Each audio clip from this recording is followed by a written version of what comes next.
What's up and welcome to TV Table Talk with KMaccTalks. Jake Paul has signed with the Professional Fighters League as he transitions into MMA. Let's talk about it. Alright now, so Jake Paul has signed as a MMA fighter to transition into MMA from boxing. I just saw this and it just shocked me. So this article came out today on ESPN. I thought he was all about boxing. Like that was like his thing, is boxing and being a world champion boxer and proving everyone wrong as a boxer and fighting real boxer, and winning real belts and all that. Like I thought that was his thing, was boxing and getting boxers fought. I mean, I know he was boxing MMA fighters. He was doing that, so he was always close to the MMA world because it was always MMA fighters talking about him, making fun of him and saying he's not a real fighter and blah blah blah. And he was always going at Dana White for not paying his UFC fighters enough, and saying that MMA fighters should box him if they want to make real money and all that stuff.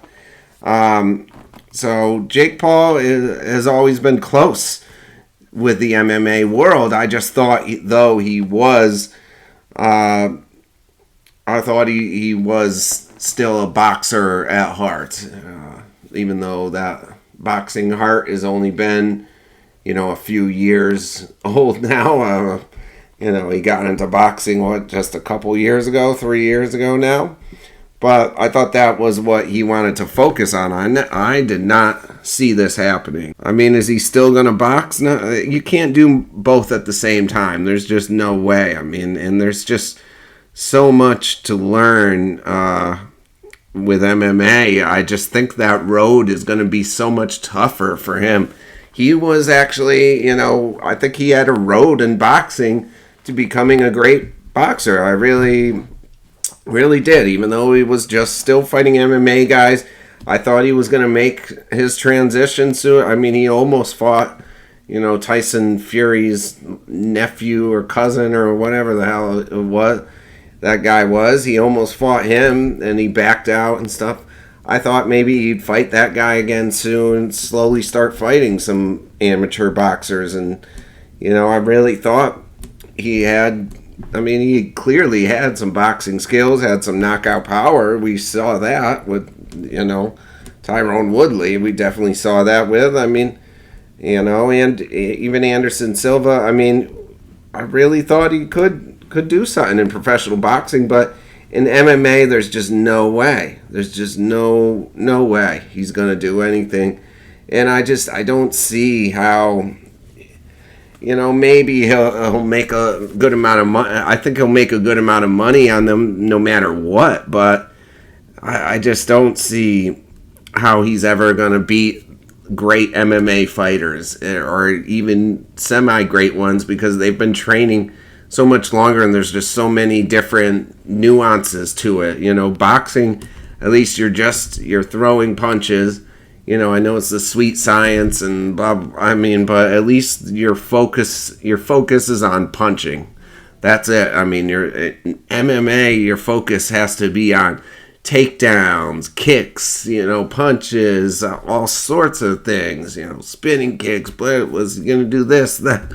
There's just so much more to it, so much more to learn. There's different styles that you can learn.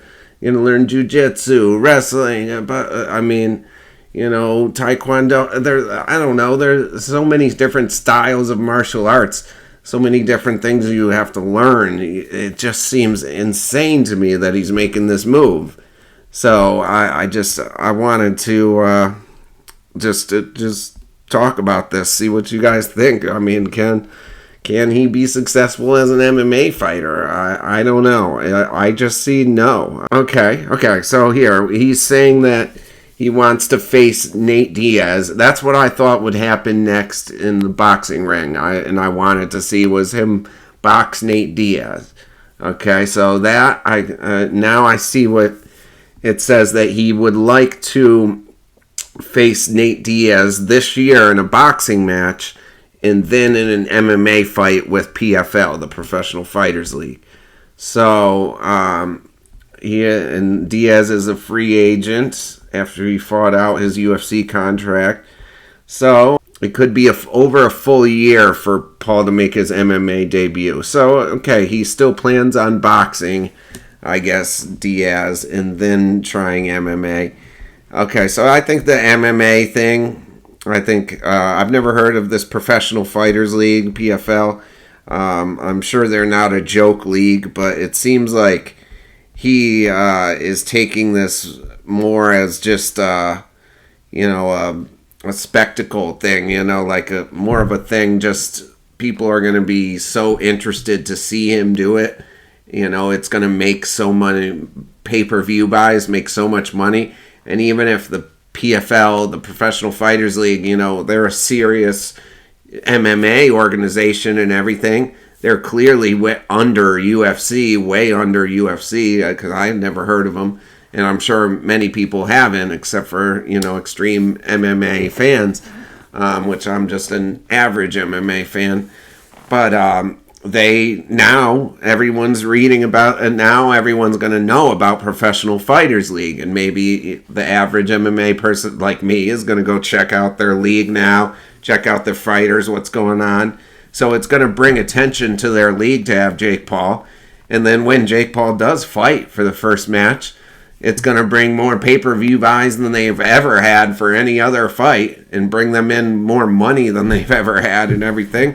So it's a win-win-win. Jake Paul's going to win for the Professional Fighters League. What better advertising and marketing? And, it's going to bring them more money than ever.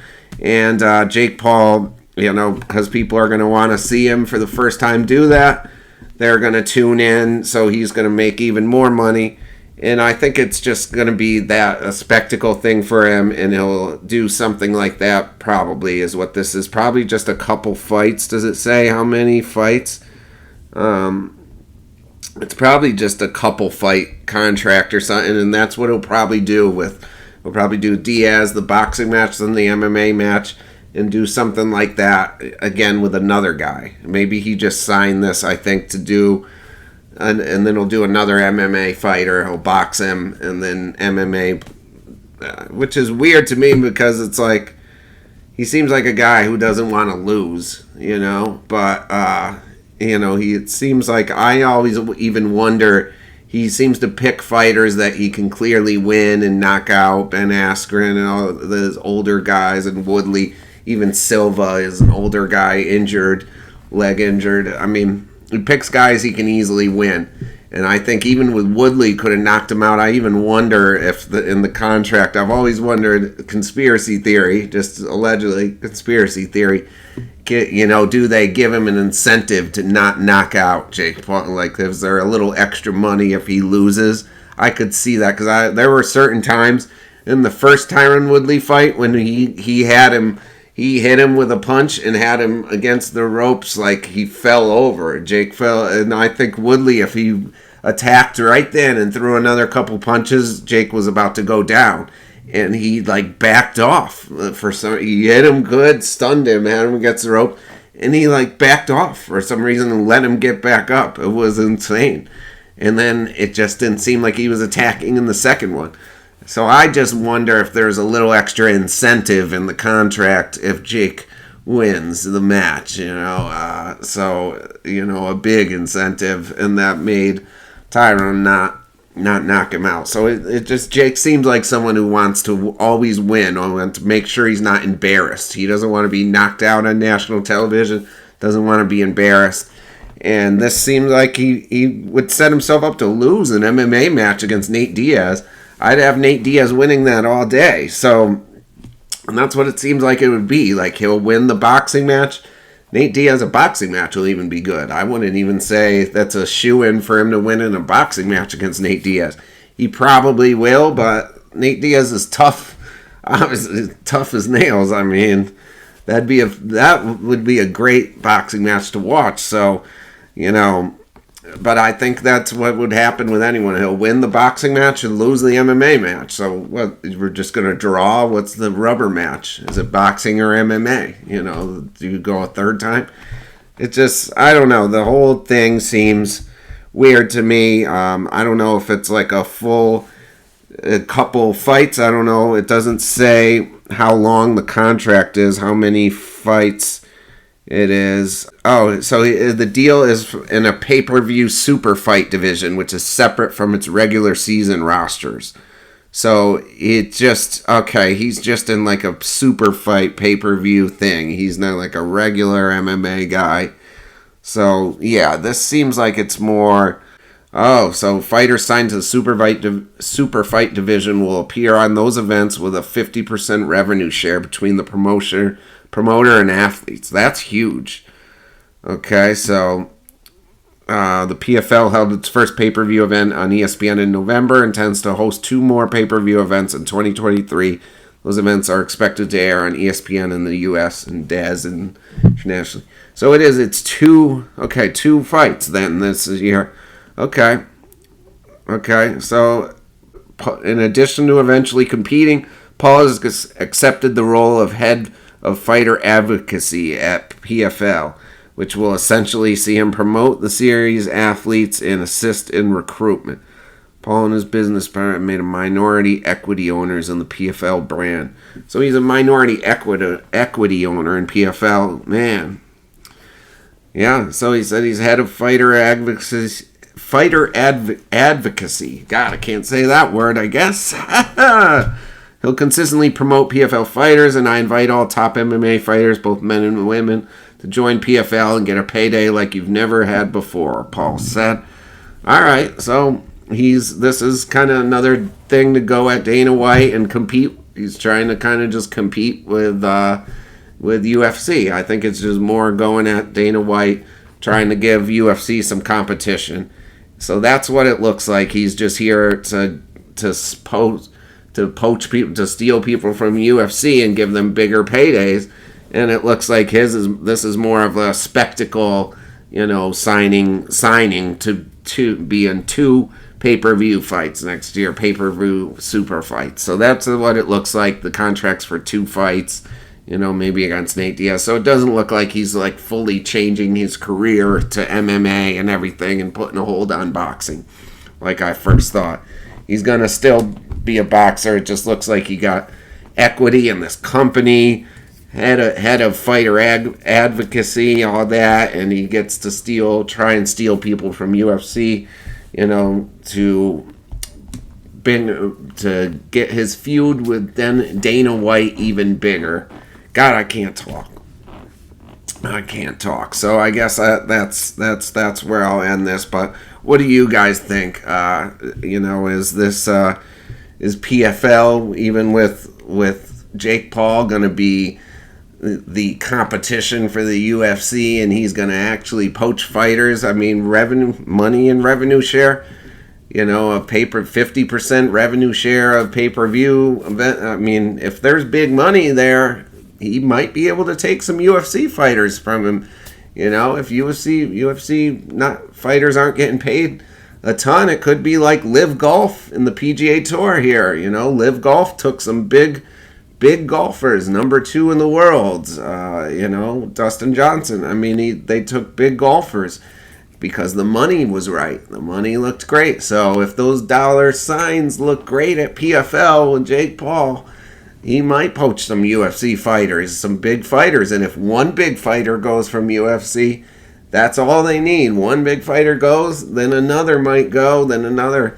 That's all they need. And you never know. I mean, Jake Paul, as much as they're hated and everything and you want to see him get knocked out and lose, he does, bring pay-per-view numbers in. He does bring the money in. And, so he sells pay-per-views and if he pays you higher, it's all about the money with some people. If he can get Sean O'Malley's friends with it. I don't see Sean O'Malley leaving UFC, but he's buddies with Jake Paul. He gets someone big, an upstart guy like that or something. I mean, geez, Paddy Pimblett or something. I mean, He needs something like that, and then it changes everything. Then you never know. I mean, this could be a competition for the UFC. But hey, what do you guys think? Let me know in the comments below. Thank you again for watching. Please like this video if you enjoyed it. This has been another episode of TV Table Talk with KMaccTalks. Tune in tomorrow, next time, to see what we're talking about. Peace.